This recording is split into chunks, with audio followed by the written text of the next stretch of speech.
I'm Maria Menounos, and you're tuned in to AfterBuzz TV, the ESPN of TV talk. Now, let the buzz begin. Hey everybody, welcome to the GH Report, breaking down all the craziness that happens in Port Charles every single weekday on ABC. I'm Frank Moran. Hey, and I'm Carla Renata. As always, folks, like us on Facebook, give us those 5 stars on iTunes, subscribe to the YouTube channel, and I know some of you are hopping the chat, but if you're just joining us now, make sure you join the conversation as well, right, Carla? Yes, and let me just give a big old shout out to everybody that's there. Joe Costanzo, Zoe Johnson, Tom Cleve, Annie Goen, Marlon Wallace, Vista Trista 7, Andrew Stark. Thanks for that donation, Andrew Stark. Lori Cole, I said Loretta Johnson, I think. Lisa Wagner, P.I. Kelly, Public Cover, Amy, Dolores Leach, Giselle Pinard, Daisy Flower, Peter January, and Yasmin 7. Welcome back, y'all. Oh, thanks so much for joining us here, folks, on this Sunday afternoon. Folks, we're going to break down everything, but Carla, before we get into the detail that these fans crave, what did you think overall of this week?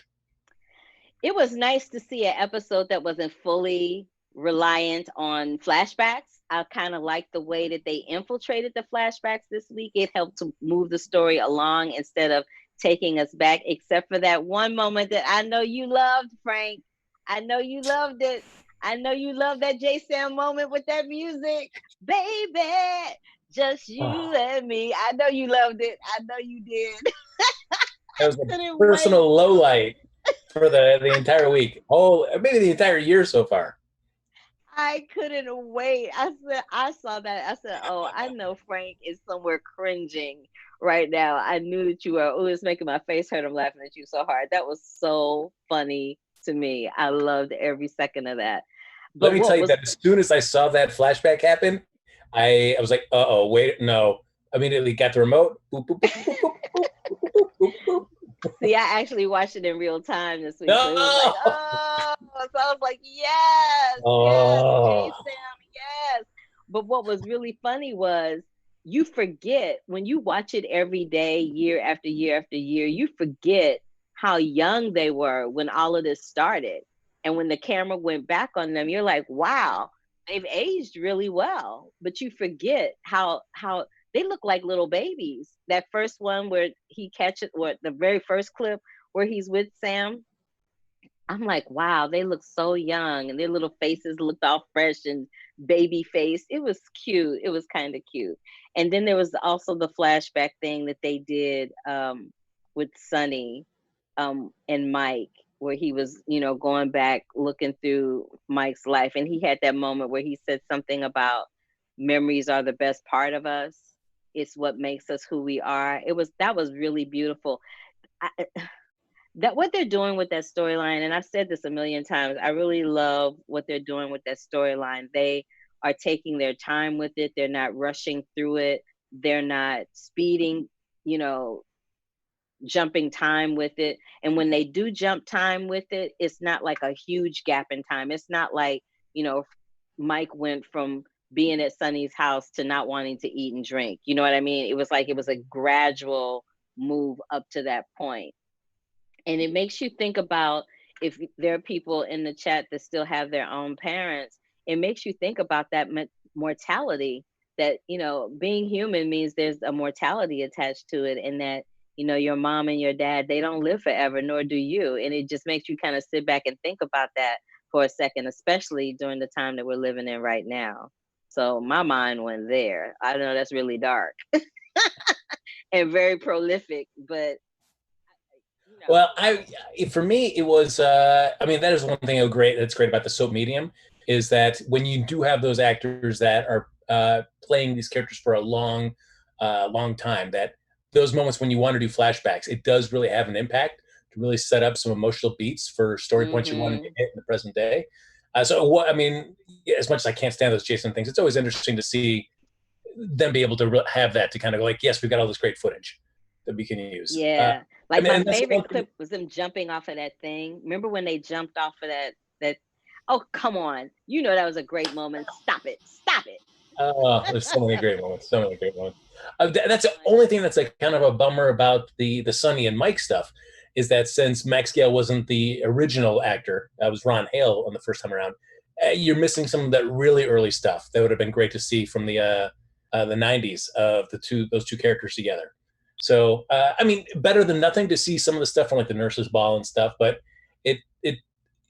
I mean, life, the production is production, so you have to deal with what you've got. But it would have been in a world where Ron Hale would have came back to reprise that role.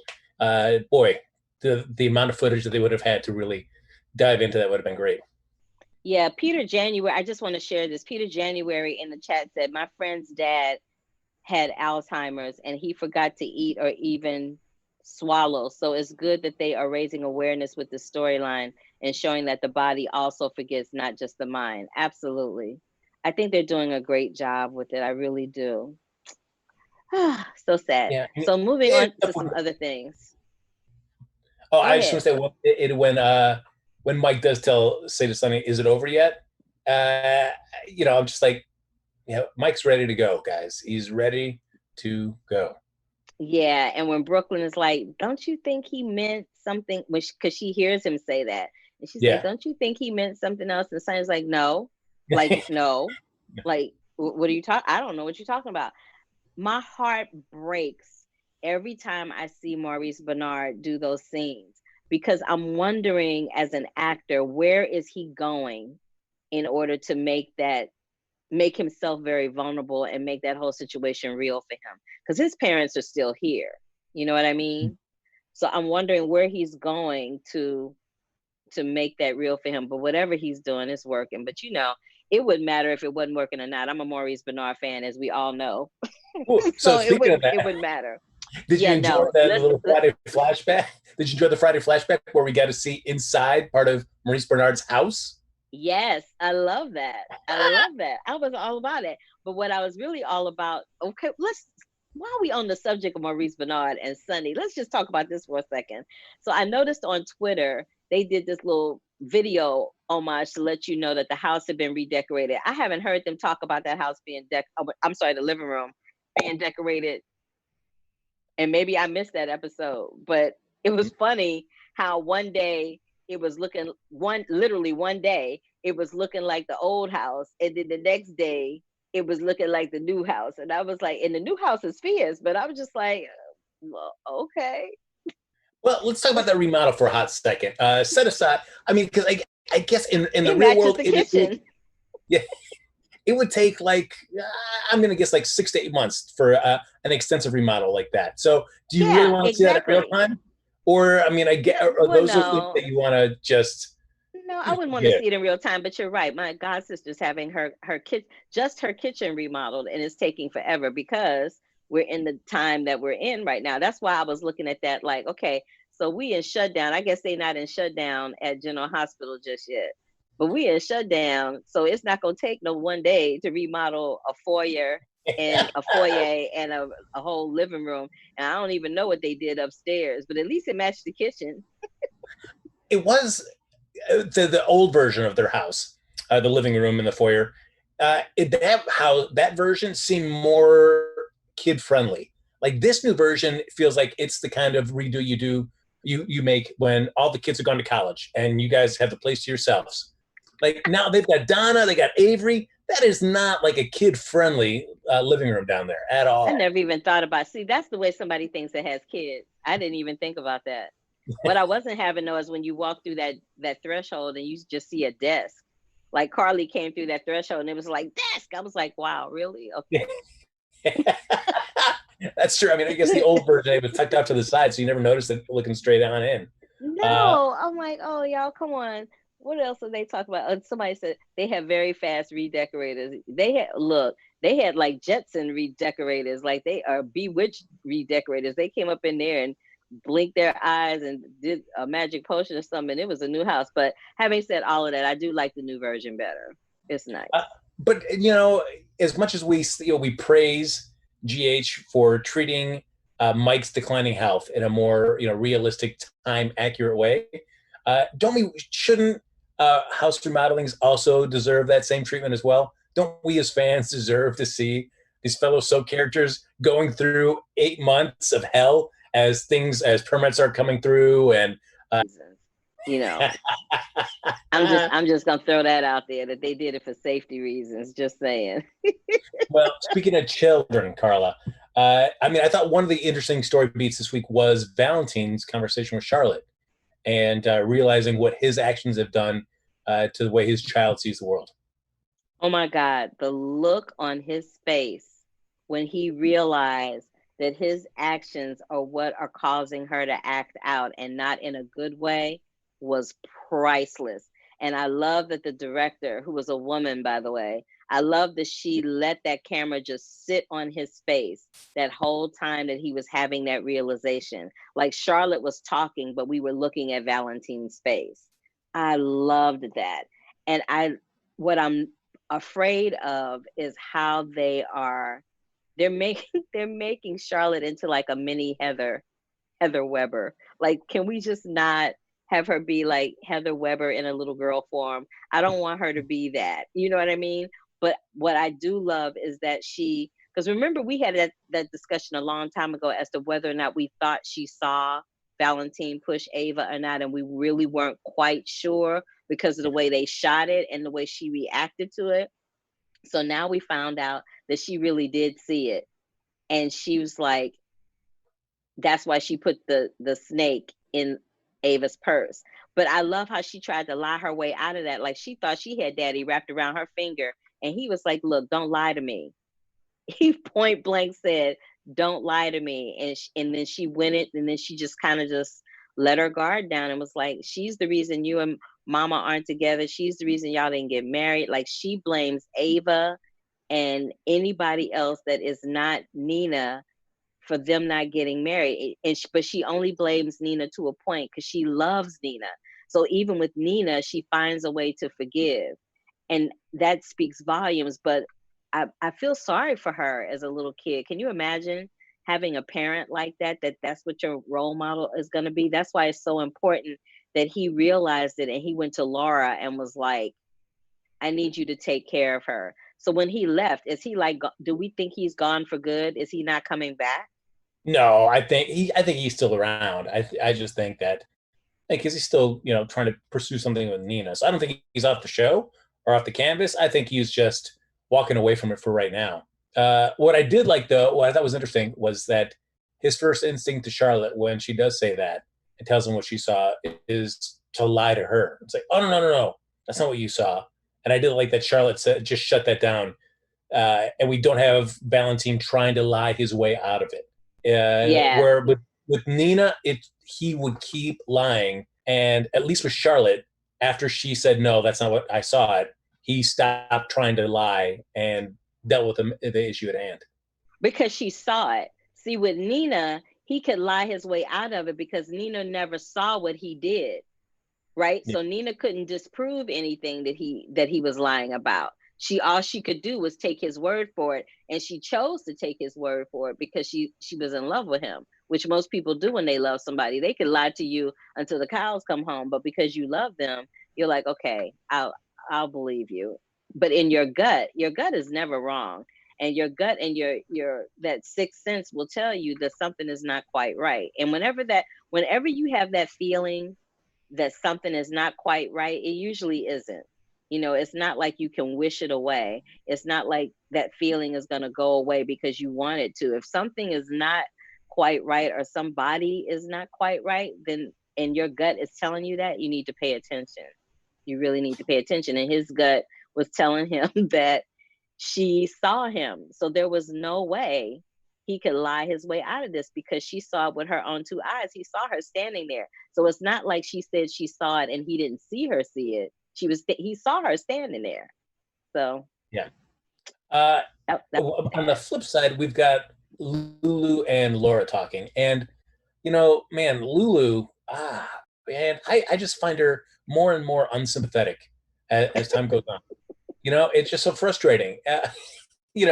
For her, especially as we talked about last week with Maxie's viewpoint about comparing Valentin and Charlotte to Lulu and Luke.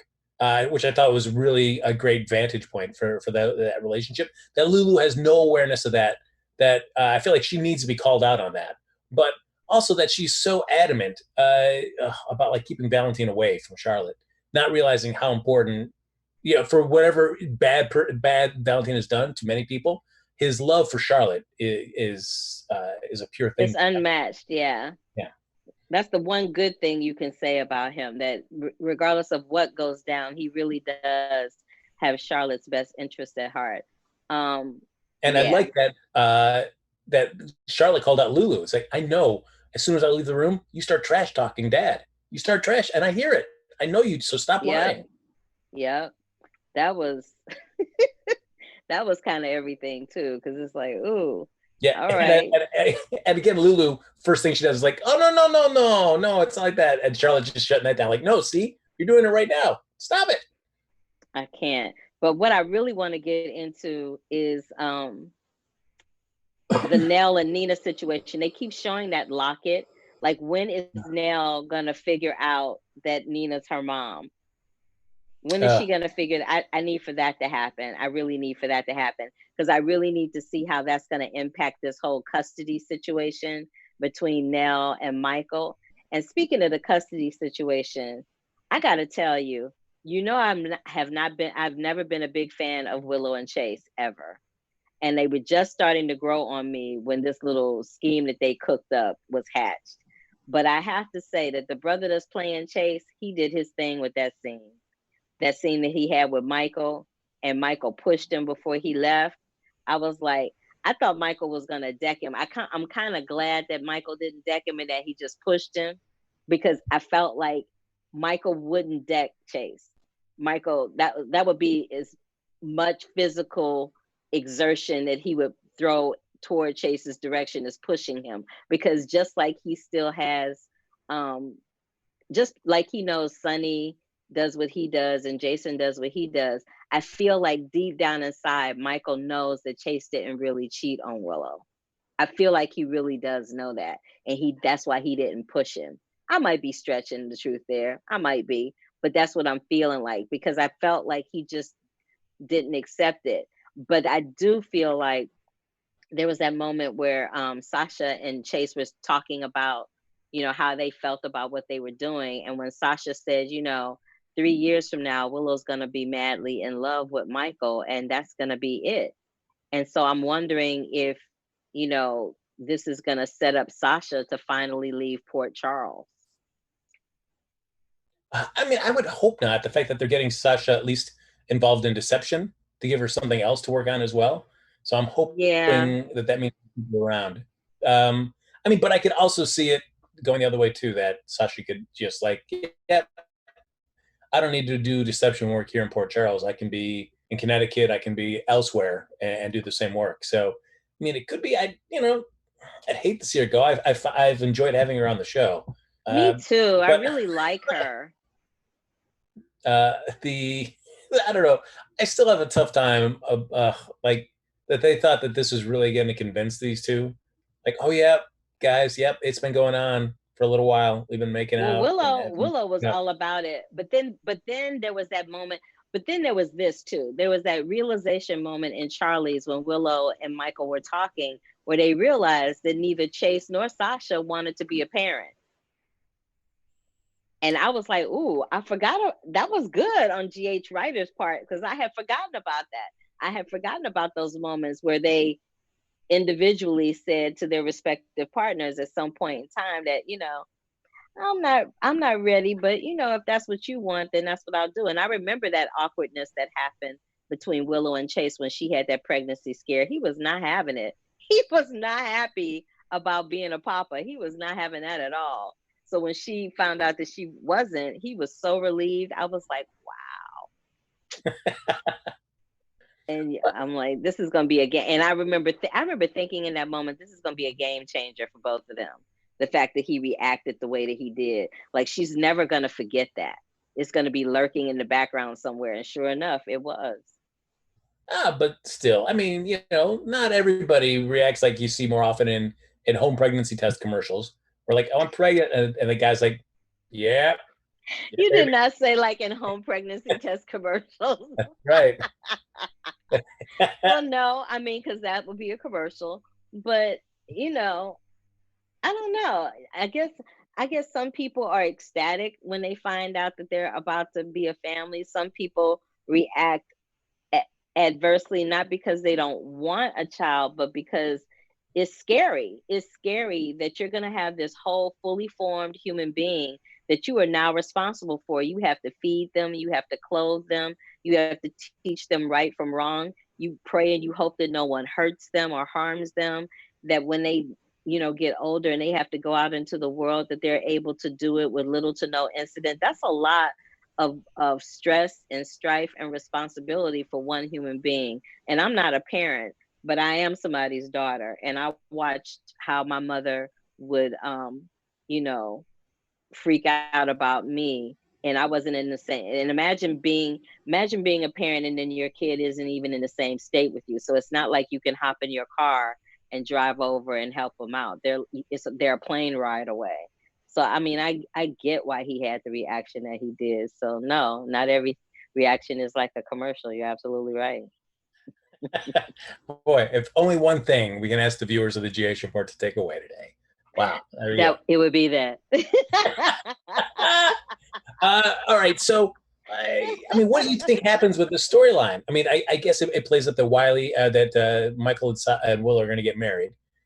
Whether that, I still think, even knowing that this breakup, and even though Michael and Willow might believe that that's the case, and they're like, okay, we might as well get married because why not? I still think they're going to have an incredibly hard time selling this in court. I don't know. It depends on, of course it's going to depend on who the judge is, with like it does anything at GH. But you know what else is hilarious is other than that storyline, there's the moment where Diane sets Alexis up to meet with Sam, and Alexis just has like a vomit reaction confession about everything. She admits that she drank. She admits that she lied under oath. She admits that she slept with Neil. And Diane and Sam are like, ooh, really? What? What? Huh? What? I'm like, oh, y'all are killing me. I can't. But what I liked about that is that we got to see the great Carolyn Hennessy stay for that entire scene. It wasn't like she just set it up. Popped in and popped out. I gotta go. They're like, no, you're staying. You started this. You're gonna see it out. So I'm glad that she was there for the entire thing. Yeah, that was kind of cool. But do you even care about like the whole Neil and Alexis thing? That Neil's on, his license is suspended, and Alexis is waiting here from the bar. I find myself not caring. I actually do care because they revved up that relationship and revved up to that hearing, and then they kind of dropped it.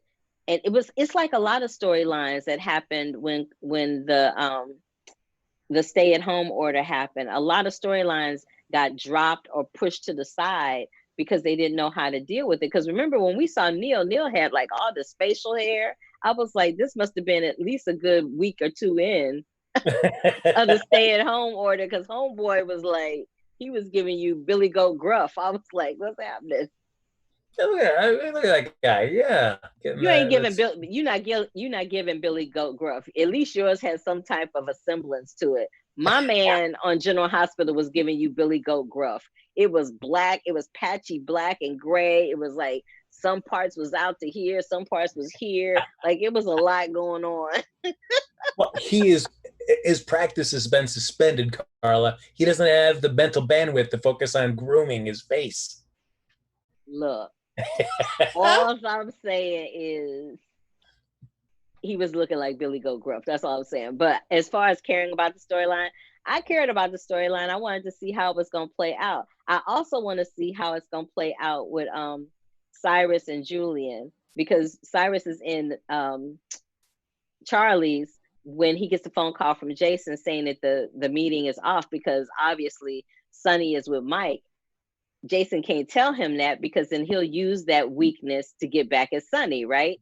So but I love how when he kept talking, Jason just hung up in his.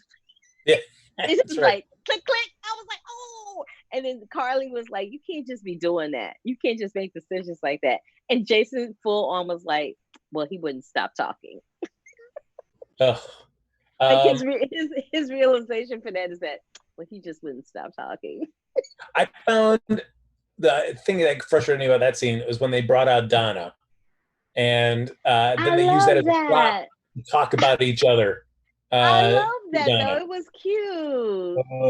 It was cute. I kind of love that part. But I also feel like that is. I've heard that as a prop. Yeah, like, oh, here you go. Here's a prop. I'm just going to talk at you, but I'm really talking to Jason. I feel like we've heard these people so many times. So I'm like, okay, again, I know how much these two care about each other. Another round again about why they do. Which, I mean, maybe that's because I'm dead inside. And human emotion frightens and confuses me. Maybe it is great to be able to tell people you truly care about on a more regular basis how much you do care about them. I don't know how to do that, and I've never done it, so I can't relate to that. Let me see what they said. Somebody said it would be okay if Chase and Sasha got together since now Dumb and Dumber deserve each other. Ooh, Annie. And then Michael B said, it's not like Willow and Michael don't know each other. It's possible that they could pull it off. And then he was like, I don't care. Michael B is hilarious. But this is the thing. We've always said that they were going to hook up.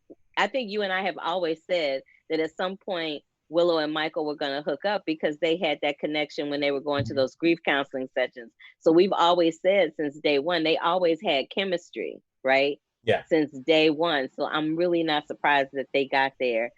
To flip back to something else that happened. One thing I want to ask you real quick before we go there, and it goes back to Neil and Alexis. Joe Flanagan, I love him as an actor. I really enjoy him. I feel, and I don't know what you think about my lack of investment in them as a couple, is if you look at like Julian and Alexis, Julian was around on canvas long before he and Alexis got together. Right, but Julian had kids there though. Like he's connected. He's connected because of his children. You know, so it was in because of what's her name. There was somebody else he was connected to in Port Charles whose name is escaping me. Bobby, right? Yep. Bobby, right? So I was gonna say Bobby, but I didn't want to be wrong. I knew it was somebody else. But he was there. He was there because of that connection. So it was. I didn't have a problem with Julian because Julian had he had the Sonny connection, he had the Bobby connection, he had all these different connections in Port Charles. Alexis was somebody that came into his orbit simply by virtue of what they were dealing with at the time. So I didn't have a problem with that. Neil just kind of popped up and showed up out of nowhere. He didn't have any connection to anybody in Port Charles. You know, he didn't know anybody there before he got there other than his so-called colleagues, which would be Kevin, right? So I can understand why, as a viewer, you're like, I don't really care. Like, I understand that. Which is a shame because I do like him as an actor, and so I would be down if they wanted to give him more to do on the show. But it's just like, it's tough right now with knowing so little. It's so hard to get invested, I think, in Neil as a character because I think they wrote him into a corner. You know what I mean? They wrote him into a corner, and I think they probably had every intention of writing him out when everything happened. And so they didn't have the opportunity to fully flesh out that storyline. They were just kind of, you know, doing with people whatever they could do under the circumstances. I mean, think about it. Those writers, they have a really hard job ahead of them. How are they? I have the utmost respect for them because I don't know how you would handle a situation like this. And it's one thing to be in this situation if you've been there before, but we've never experienced this before. They've never experienced this before. So it's a whole different ball game, you know, and it makes you wonder what the future of soaps is going to be. You know, I mean, it certainly is a habit, and I mean, it's easy to break a habit if you don't have that thing around you. So, I mean, I feel like the biggest concern is without original content, as opposed to flashback episodes or however they want to try to repurpose their theme weeks, which I know Young and the Restless are going to be doing theme weeks. So, which I mean, I guess I'd be down to see some GH do some theme weeks, or replay a whole week of a climax of a great storyline. But I'd be down for that. But if it goes until, we don't see new programming until September, 3 months of encores is going to be rough. Well, a friend of mine, and I can't say what network they work for, but I spoke with a friend of mine that works at one of the major top 3 networks, and they were telling me that their stay-at-home order has been extended through the end of this year. And they were told that they are not bringing anybody back to work. And this person's in New York, that they're not bringing anybody back to work until there's a vaccine. So if that network is doing that, I don't know what the other 2 are doing, but I'm just saying it's not looking promising. Wow. She said they had that meeting this week. That's rough. I mean, there's so many moving parts in any workforce that I feel like, there's going to be so many employees that are going to feel, perhaps rightfully, that until there's a vaccine, that they can go to work with complete confidence that nothing will happen to them. It's going to be a tough ask if many people come back ahead of time. No, I feel like, and I'm not mad at those bosses. I feel like, they need, because the biggest problem is they figured out somewhat how it's being spread, but they haven't figured out how to stop it from being spread. And then once somebody gets it, how to kill the virus once and for all. It will happen. It happened with the flu. It happened with SARS. It happened with the common cold. They found vaccines and things to happen to head it off. Like, I think with the flu vaccine, they actually inject you with the flu to make you sick for a minute to help your body ward it off, is what I think happens. So I'm sure that they will come up with something in that regard too. It's just that unlike these other situations, they had lots and lots of time to figure it out. And because our economy is where it is, they feel like they don't have the time. But I would rather these fools take the time and figure it out than not. You know what I mean? I like living. I guess I'm going to catch to it as well. That's true. But that'll be the question about seeing if it does go until late the fall, or even to beginning of next year, or even, heaven forbid, till they get a vaccine. I wonder about. They said 12 to 18 months. Remember in the beginning, that's what they said. So I don't know.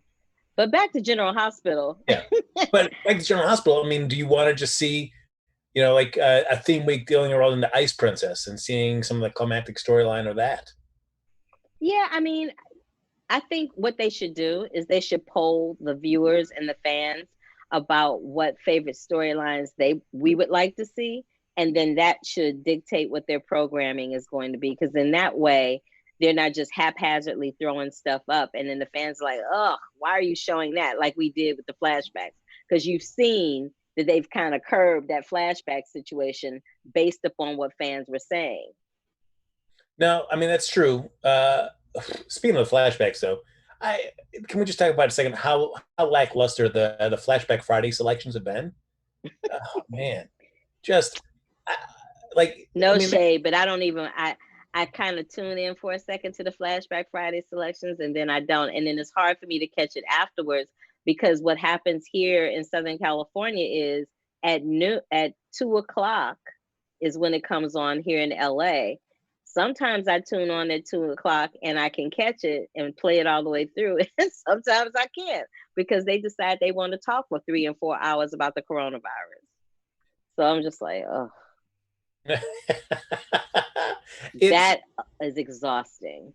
Yeah. I don't know. I mean, I feel like if you're going to do a Flashback Friday, let's really go a little bit back in the time machine. Like these ones that are like less than a year old or a year old. I'm like, yeah, somebody was saying they should show some of the Love in the Afternoon stuff. Remember that? Yeah. That was kind of cool. That's a good suggestion, Michael B. I'd be down for that. Yeah. What I'd really be down for is to see them do some of them old nurses' balls. I'm like, they got more than 50 of them. So just like, show that, because I think that is hella entertaining, and it will at least make us laugh. Because people need to laugh. You need to laugh. Yeah, there are and I think at least some of that stuff would make us laugh. You know? True. Some you'd enjoy. Some like many of the like Kurt's performances I'd be down for. But there are also many performances that I'm just like, ooh, ooh, ooh, ooh. Once was enough I for know. Oh, there's one thing I wanted to bring up really, really fast before we hop up out of here. Is Peter blurting out that Maxie asked him to marry her, and Robert Scorpio catching Spinelli in Maxie's apartment snooping, doing the same thing he was doing, and the fact that he got that out of nowhere news about Holly dying. Like, I felt like that was so out of left field, didn't you? Well, I mean, you figure that's Peter's distraction, so he's got something to do with Holly supposedly being dead. Whether she's really dead or she's been taken hostage, who knows what the deal is. What I did like, though, is that when Scorpio busts Spinelli coming in, Scorpio had no time to even look at the apartment before the doorknob started opening. So I know. But they had their little conversation, and then Robert says, there's nothing to find here. Like, when? You never looked. You never even looked. Right? That's what I was like, what is happening? I don't understand. What is going on? I don't understand. That was killing me.